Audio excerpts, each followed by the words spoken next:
The topic that we really are talking about today is going to be looking at fraud and how do we really minimize it.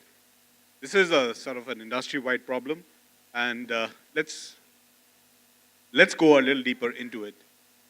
First, this being fraud, I sort of thought that whole definition was a little broad, and we could be talking about fraud in various places, various industries.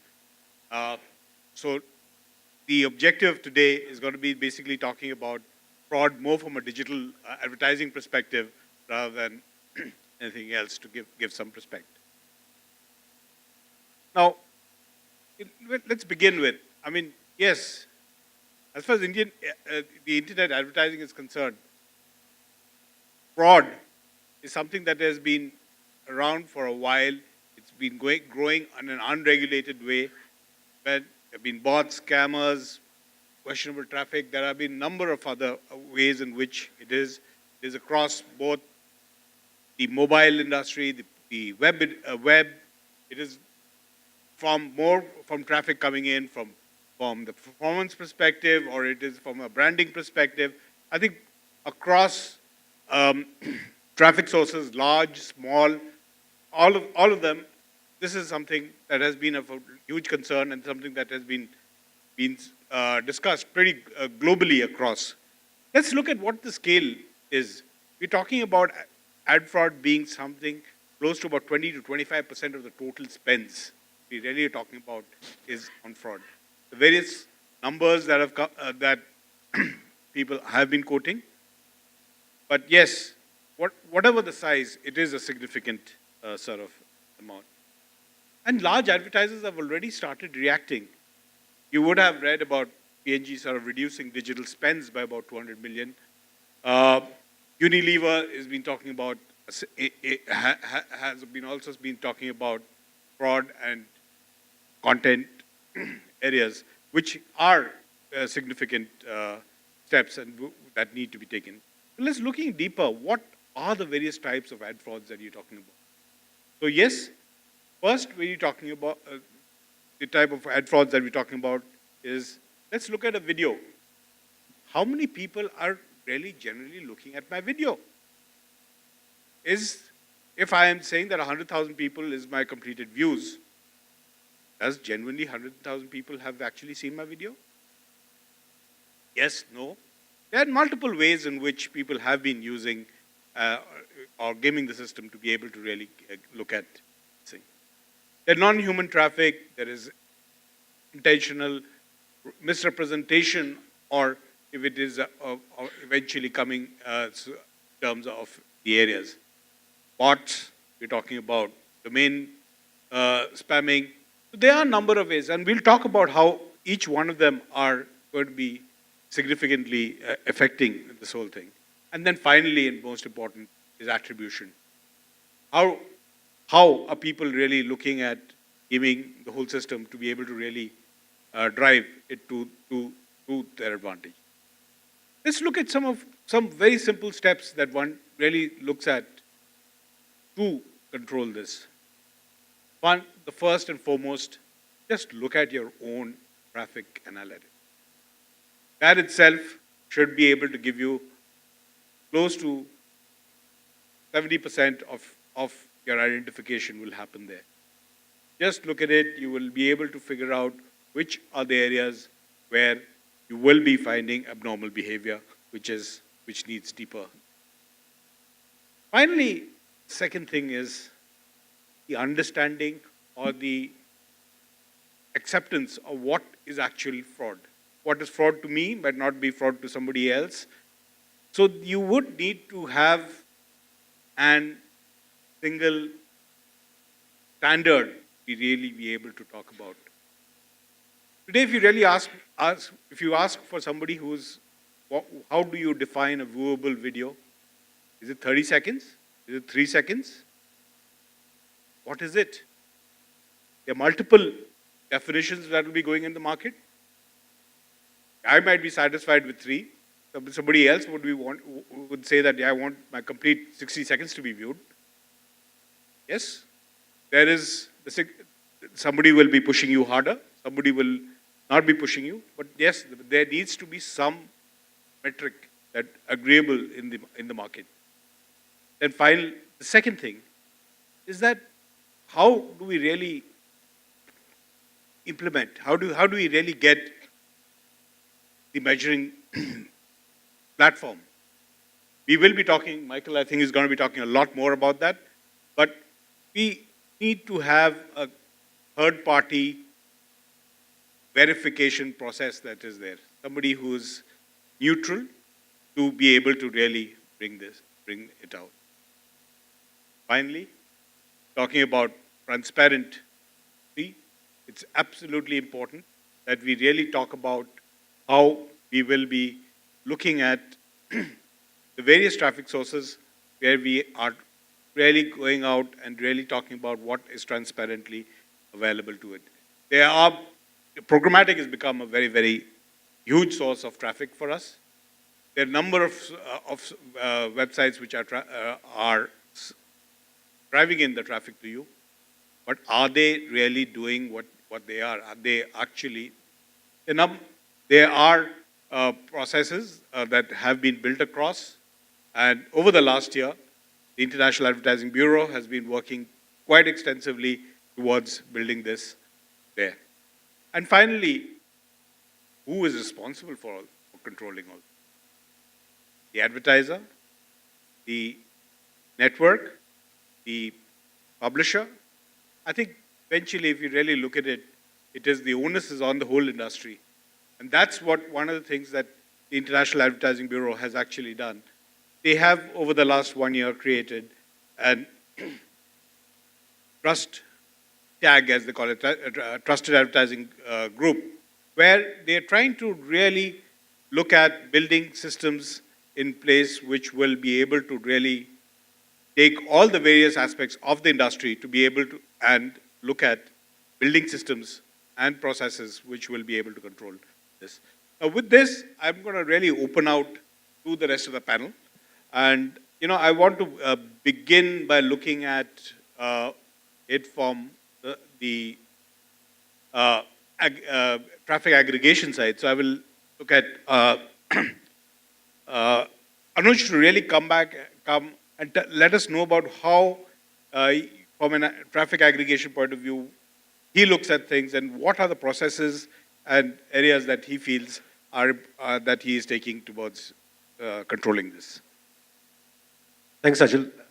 So I think it's a fairly deep topic, I think, ad fraud, and I have lots to talk about it. Obviously, I need to control and ensure that we are sticking to what the questions are.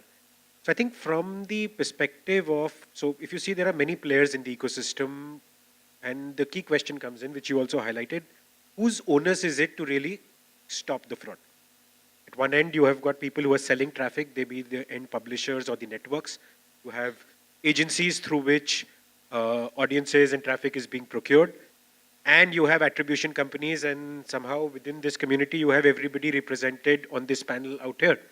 And I still feel that everybody has their own vested interest to ensure that there is some amount of fraud which is continuing.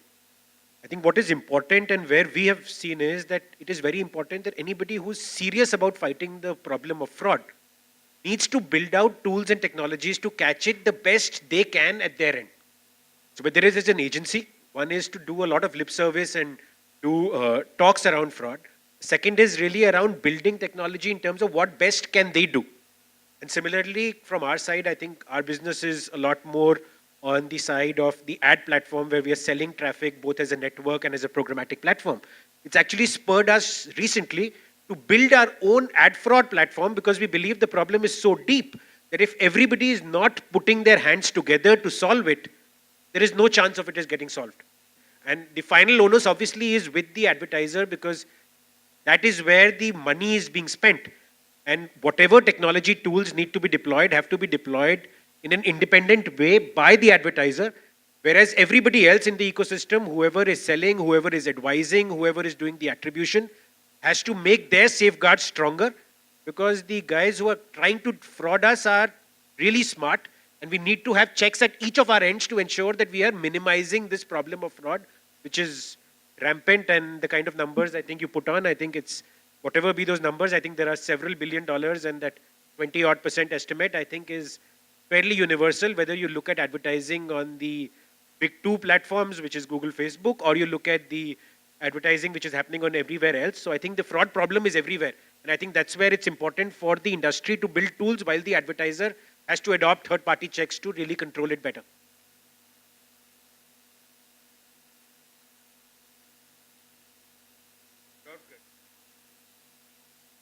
So, my take on this is slightly different, where, when we talk about fraud, from the Indian industry perspective, I think first of all, we need to define what is fraud.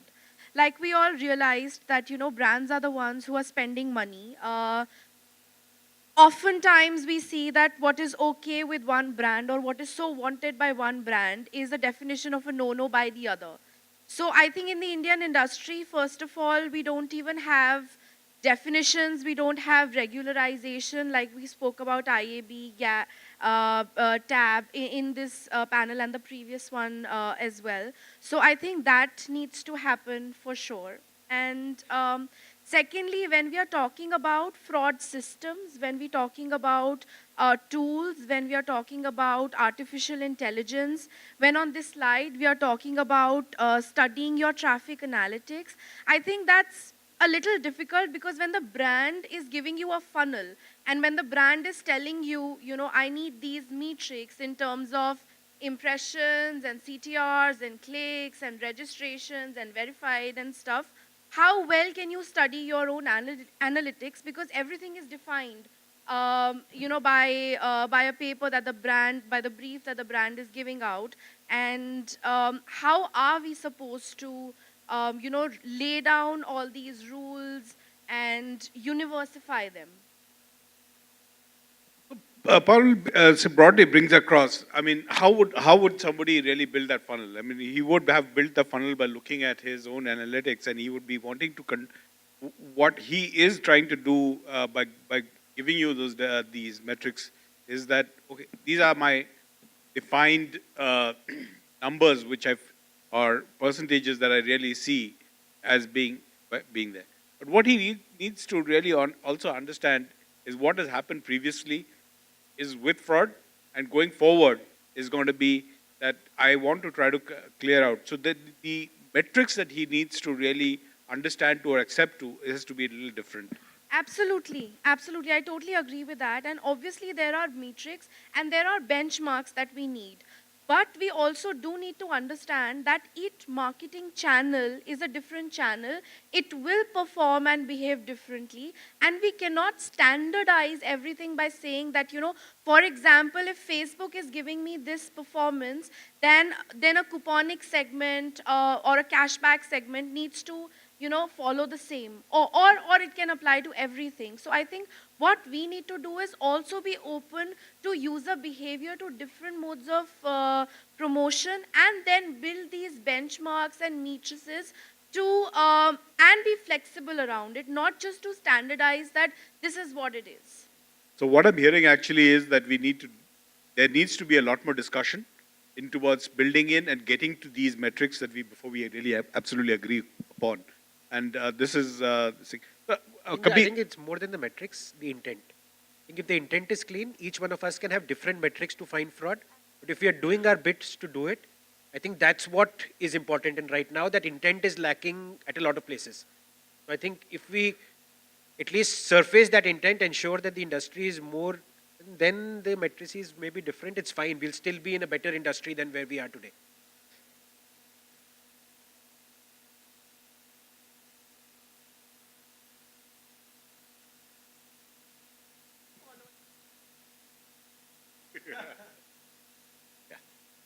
yeah, Kabir, I mean, from your perspective, how do you really see this, and I think Parul has brought out some very very critical factors, but how do you see it? Sure, sure.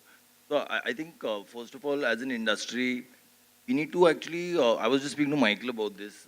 So I think we need to stop putting lipstick on a pig. There are a lot of pigs out there, a lot of bad products, and just basically putting a lipstick of fraud detection will not is not going to help your case. Just I'll just kind of give you more points in this. just like 1.5, 2 years back, when we as an agency started talking a lot about fraud, there was no one talking about it. Suddenly, a lot of, and I'm not saying this against you, Anuj, but a lot of ad networks suddenly have come out with their fraud detection and saying, hey, what fraud is and this is how it should be detected and all of that. It's just that it was only because there was a tectonic shift in the industry and people started realizing the amount of money they had already spent millions of dollars on bad advertising. So obviously, as Sajal said earlier, there was the topic of ad fraud is very very wide. So obviously, it could be brand advertising or performance advertising. In brand advertising, just to give you an example, you have a brand advertiser who uses a third party ad server, who uses a viewability partner, uses a brand safety partner, uses an audience measurement partner, and also uses a fraud the game. So we have to understand that as digital marketing, mobile marketing, app marketing, whatever you call it, as that evolves, fraud fraudsters will also keep evolving. You come up with a methodology, they will kind of come up with a way to kind of game that system. Very good example is attribution fraud, which is right there, right? Attribution fraud is basically they will give you exactly the KPI that you need. Click injection, click spamming. Click injection was a very clear example of how the fraud industry, I don't know why I'm calling the fraud industry, but fraudsters basically evolved their whole mechanism and because people had started looking at CTI and mean time to install. And suddenly they basically came up with this I was actually a big fan of that methodology, man, how they do it. And they started injecting clicks after installs, get attributed for the app open. And it's amazing how it is evolving from our side.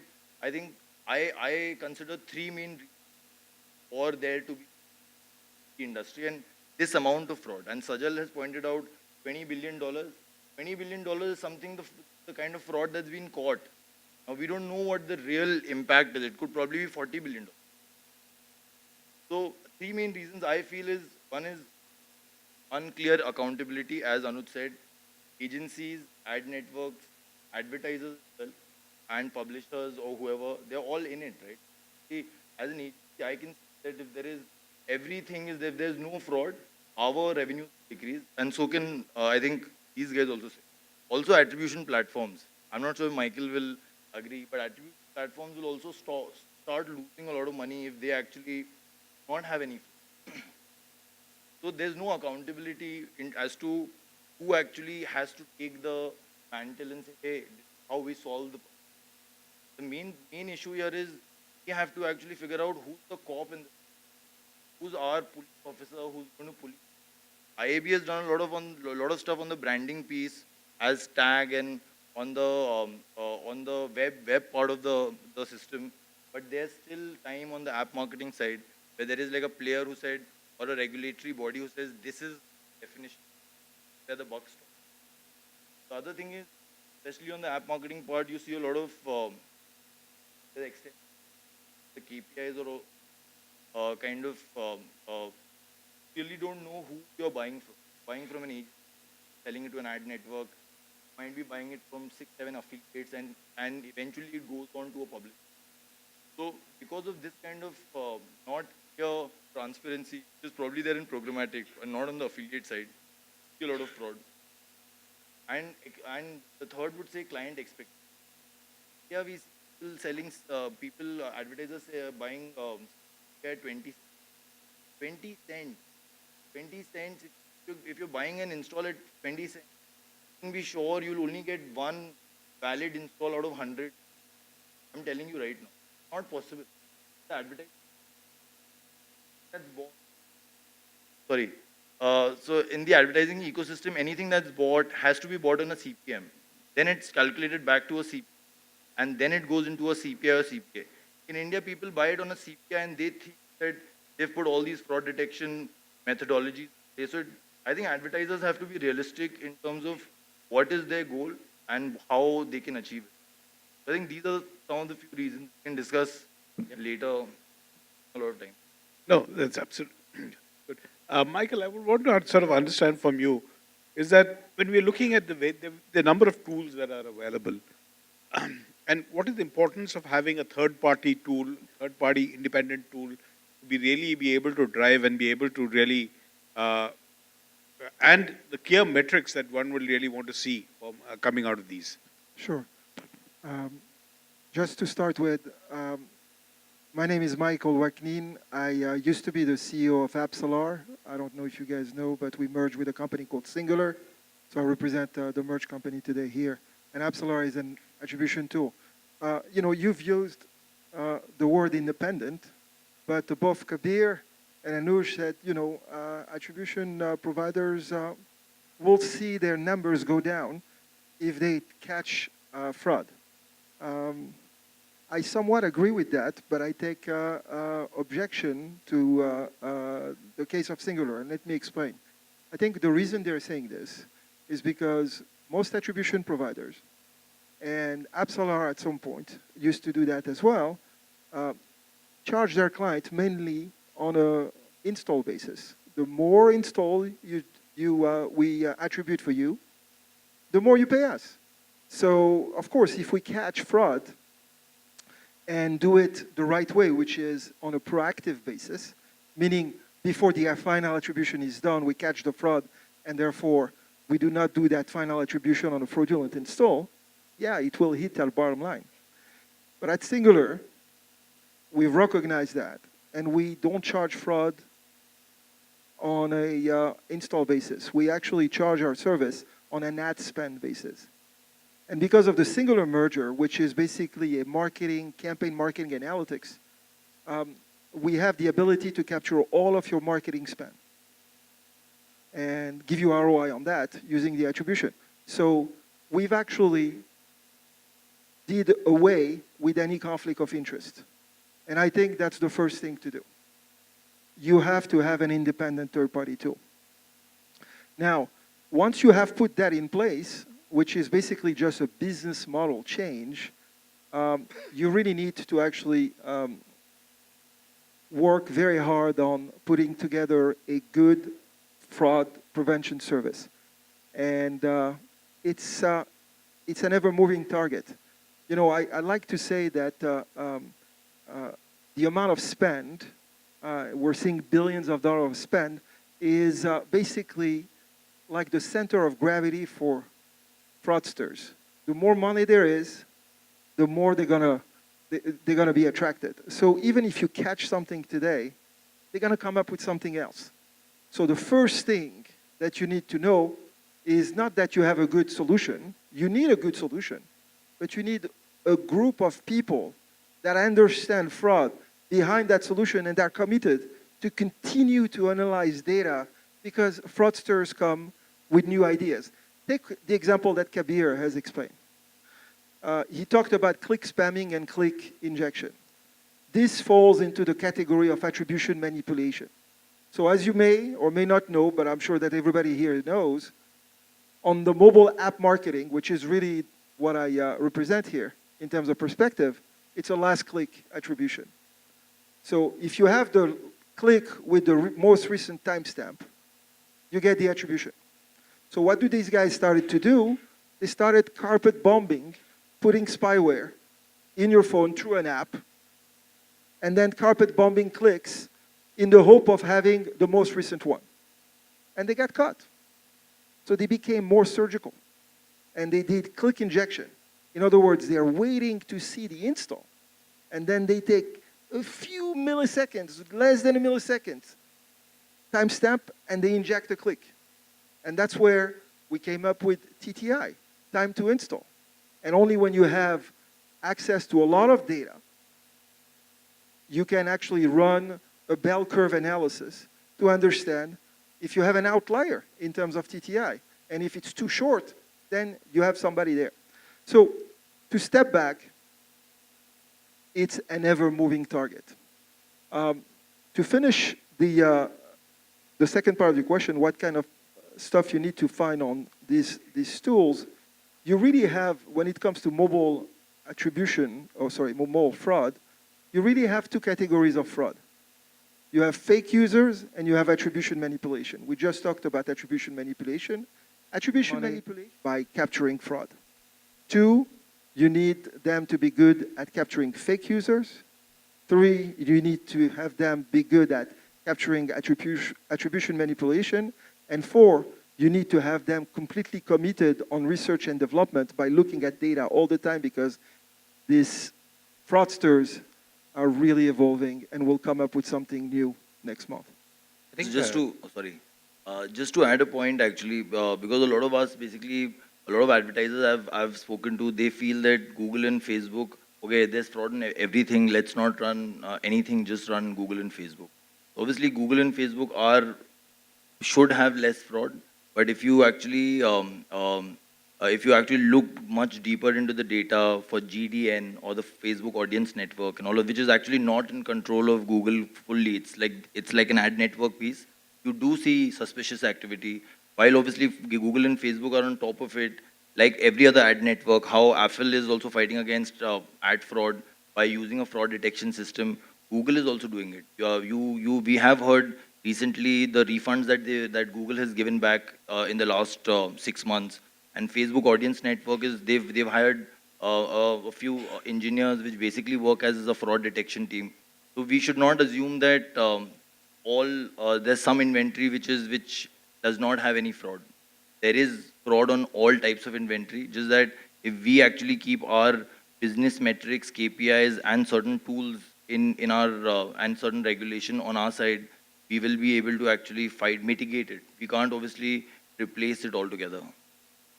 Absolutely. I mean, it is fraud is a problem that is not there from the long tail, but I think very much there among the top publishers as well. And I think Michael sort of brings up the topic very well. That you need to really look at your traffic. You need to look at how it is sort of really moving in down and the basic broad that thing. Which brings us to a question that it is very, very important that we have a need for an education about fraud and what are the really avenues of sort of looking at controlling this. And from there, that perspective, I would be requesting Anuj to really come across as to what are the 4 or 5 things that you feel that advertisers and publishers should really take on at this point of moment to control fraud. I think one is, so I think I quite liked what Kabir was pointing out, which is that he pointed out 3 things. I think the third part, which is advertiser expectations. I think that part is quite closely linked with what you were saying, which is on the attribution, where you are fake attributions. So if you see actually that a lot of the times when advertisers are planning their budgets, why does that 20 cent come in? The 20 cent comes in because in the last year, this CMO or the digital marketing lead could deliver the install in 25 cents. And this year, the target for him is his finance head has said, okay, everything has to come down by 12%. And that 25 cents has become 20 cents. Now, what is not being realized is that last year, when things were being bought at 25 cents, maybe there were not enough education, knowledge on fraud. And what was bought at 25 cents was possibly 80% traffic, which was own organic traffic, and only 20% was paid.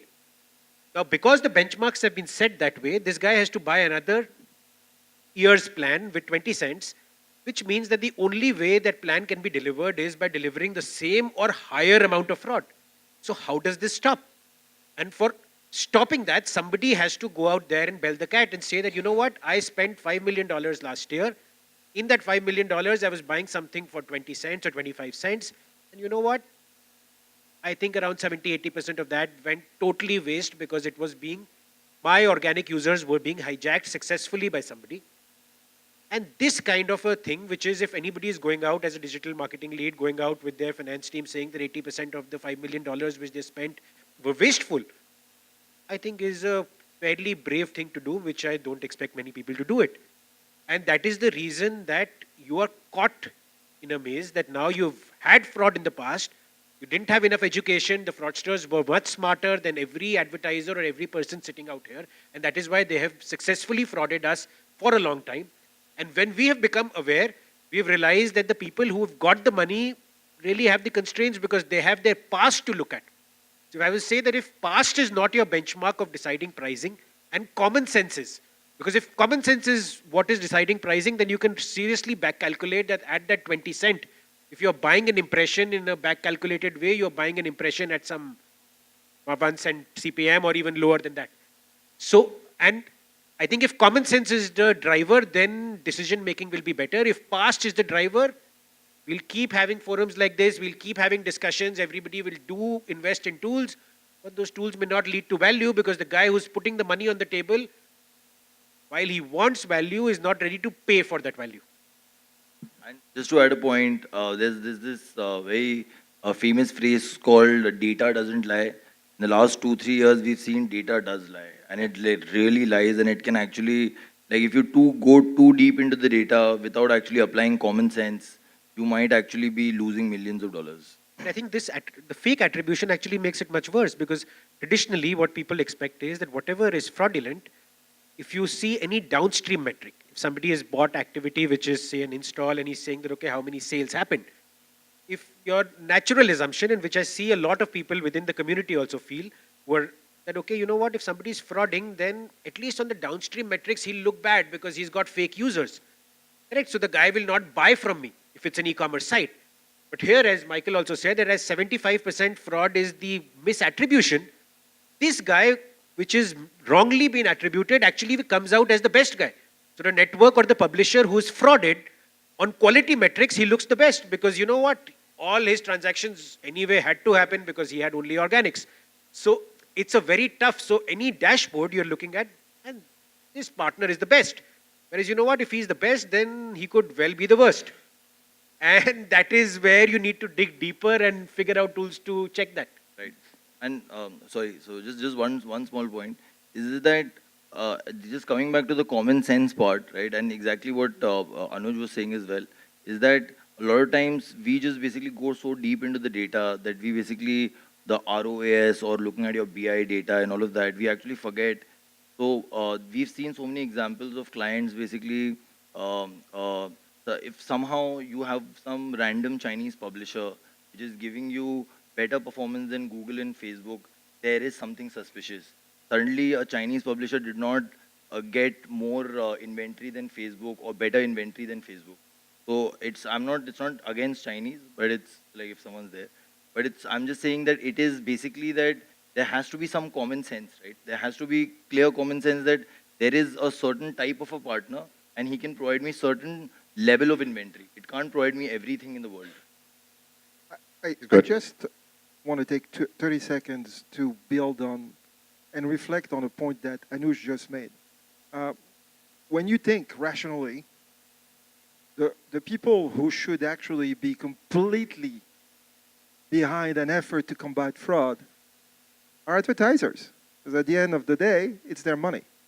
But with the example that he gave you, it's actually quite interesting.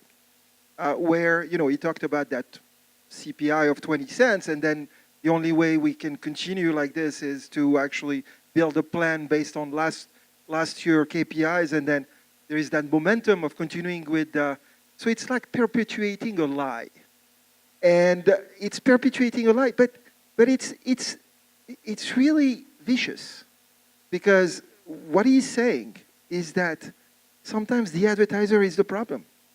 Sometimes the advertiser wants, and it's a management issue, clearly. It's a strategic planning issue. Nobody wants to lose their job, everybody's covering their ass, and at the end of the day, everybody shuts up, everybody knows it's bullshit, but we continue. So think about that, how human beings are capable of shooting themselves. That's a super important point you've made. Interesting one. So Parul, how do you really see this? How do you really see, you know, the advertiser education being an important thing in fraud detection and control? I think obviously, like, I started off as a first point. We need to identify fraud and then fight it. And I think third party platforms will play a very, very important role in this, because I see only my window. But those third party platforms will see everyone's windows. They will make this artificial intelligence to educate what I might be prone to. Because at this point in time, we are all working as a passive measure, and we are all reacting to what might have happened in the past and how to correct it. I don't know what the other is going through. So I think for advertisers and for networks, third party ad detection tool will really open the window. They will define that this is what has happened in this industry or in this niche, and this is how it needs to be combated, and this is what we need to do as a corrective measure, and move forward. So I think we need to all unify, and without regularization, without having a body, without having third party fraud detection tools, this is very difficult for us to achieve at an individual advertiser level or an agency level or a network level. Interesting. Okay, should we open up to any questions from the panel now? Come on, don't be shy. Yeah.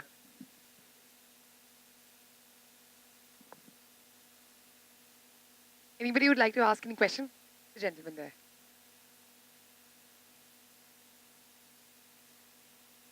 Hi. Is it not scary to have few companies taking care of or becoming the police? Because their revenue is going to be a minuscule part of the fraudster's revenue.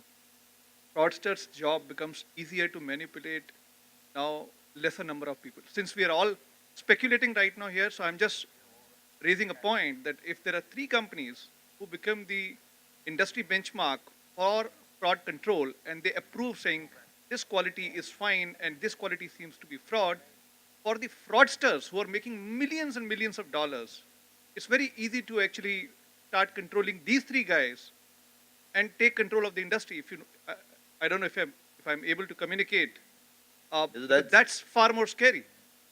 That's a very interesting question actually, and that reminds me of this very famous play called "Who's Watching the Watchman?" Because there is obviously, if we believe completely in a certain system, but again we can only speculate on it, and there is definitely a point there, and that's why it's very important, as Sajal said, the likes of IAB in our industry, MMA, to actually really come up and say these are the ways fraud is defined. And obviously, be especially independent, and obviously not being controlled by any other bodies. So I think, basically, we need to, sorry. I think, like if you look at an initiative like ad.txt, which IAB has taken, I think that's a great way in some third-party policing, which is trying to catch the non-transparency issue, which is deeply plaguing the programmatic world.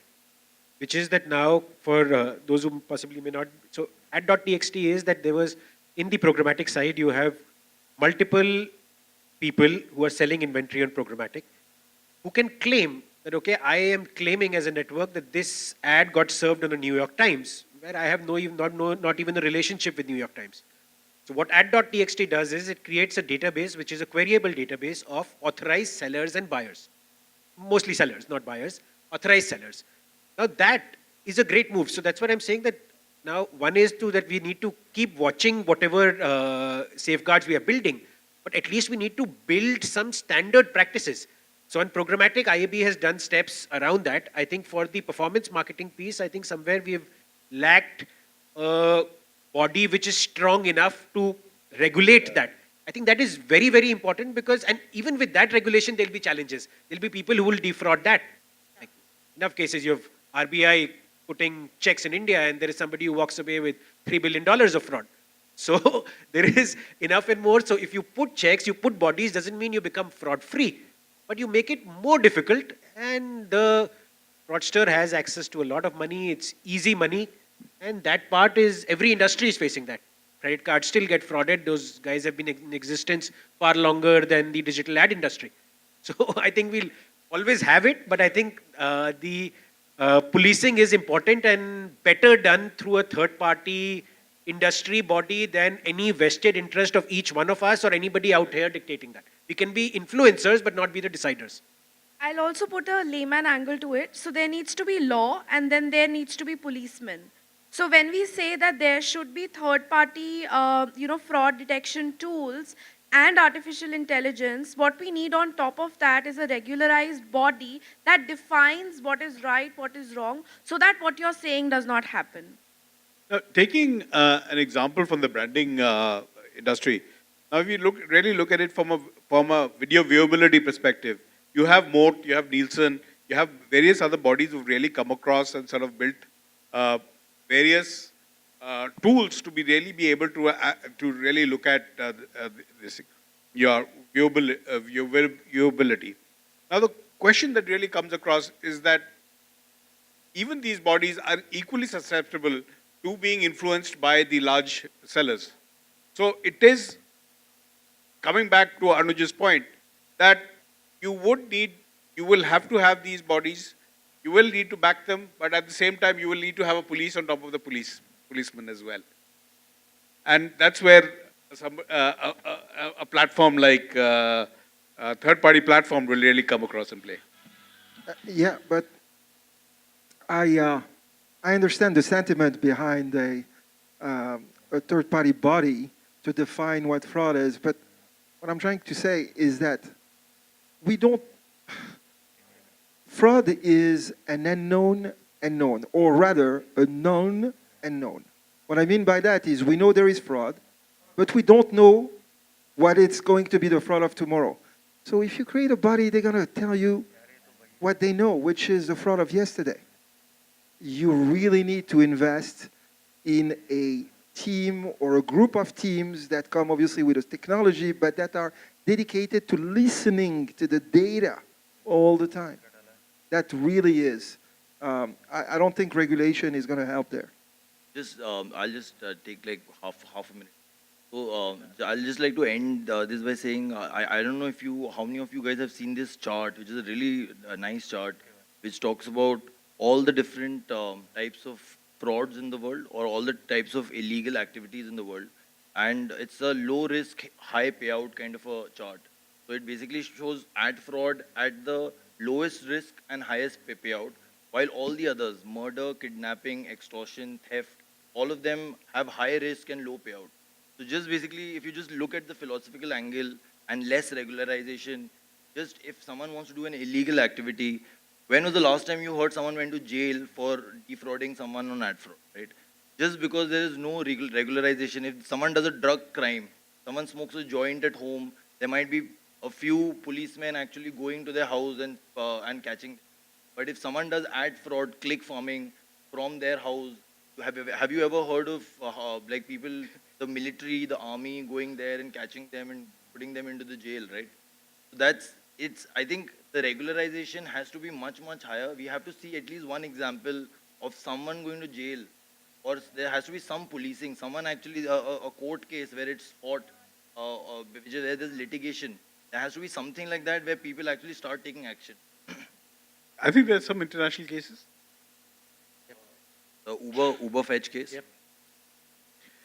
Yeah, well, I'm sorry for the jury and the judges that are going to sit on that case. They're not going to understand Anything. squat about this. That's why I'm a little bit the contrarian here. Yeah. It makes sense, regularization and police, but these guys, they don't even understand what an ad is. And you think they're going to come and understand TTI? Come on. Gentlemen, I'm really afraid we'll have to take this offline. I'm sure this doesn't end here, and we do have a lot of questions there. Thank you very much. Ladies and gentlemen, can we have a huge round of applause? And I would request you to please continue with your discussion.